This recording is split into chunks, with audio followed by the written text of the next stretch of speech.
Ju njohim me edicionin informativ të lajmeve. Kjo është Radio 7. Qeveria në Maqedoninë e Veriut emëron kryetarët e komanduar në 4 komuna. Në Gosivar, qeveria vendosi për Fadil Xhelilin, ndërsa në Vrapçisht u emërua Bunjamin Kadriu.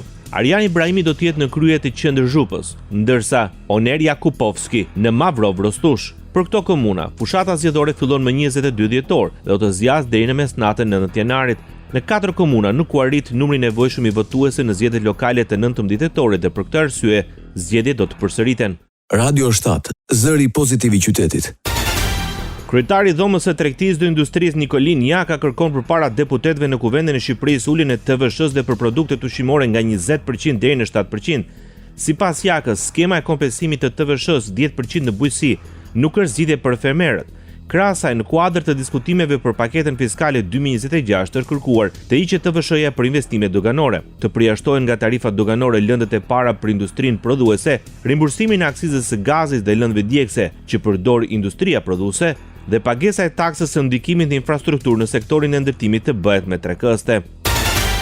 Shoqata e bankave në Shqipëri kërkon uljen e tavanit edhe më shumë të blerjeve kesh të qytetarëve. Sekretari i shoqatës së bankave, Spiro Brumbulli, tha se vendosja për individët e një tavani prej 500.000 lekësh është jashtë çdo analize, jashtë çdo eksperiencë dhe jashtë çdo përvoje. Sipas tij, vendet e rajonit kanë pagesa maksimale në kesh deri në 500 euro. Krahas asaj, shqetësim mbeten dhe afatet për vendosjen e pagesave me kartë në fushën e turizmit dhe të transportit deri në vitin 2026. Deklaroi përpara deputetëve Spiro Brumbulli nga shoqata e bankave e Shqipërisë.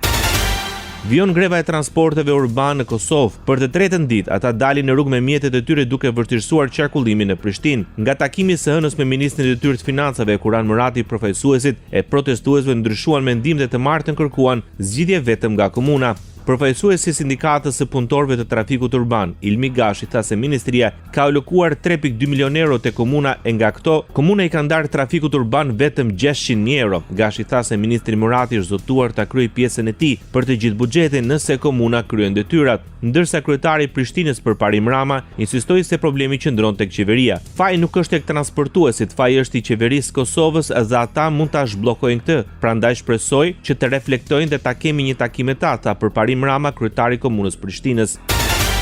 Serbia njoftoi arrestimin e një pjesëtarit të ushtrisë çlirimtare të Kosovës të identifikuar me inicialet AQ. Sipas Ministrisë Serbe për Punë të Brendshme, ai dyshohet se gjatë luftës në Kosovë ka kryer vepra penale të organizimit të një grupi dhe nxitjen për kryerjen e genocidit dhe krimeve të luftës. Në njoftim pretendohet se i dyshuari në prill të vitit 1998 i është bashkuar shtabit lokal të UÇK-s për fshatin Romaj në komunën e Prizrenit dhe si pjesëtar i brigadës së 138 Agim Ramadani ka marrë pjesë në sulmin ndaj postës kufitare në Koshare në vitin 1999. Të dyshuarit i është saktuar masa e ndalimit prej 48 orësh dhe Ministria e Punëve të Brendshme serbe shtoi se në prokurorinë kompetente ndaj tij do të dorëzohet një kallëzim penal. Ndoqët lajmet shkurt në Radio 7, zëri pozitiv i qytetit.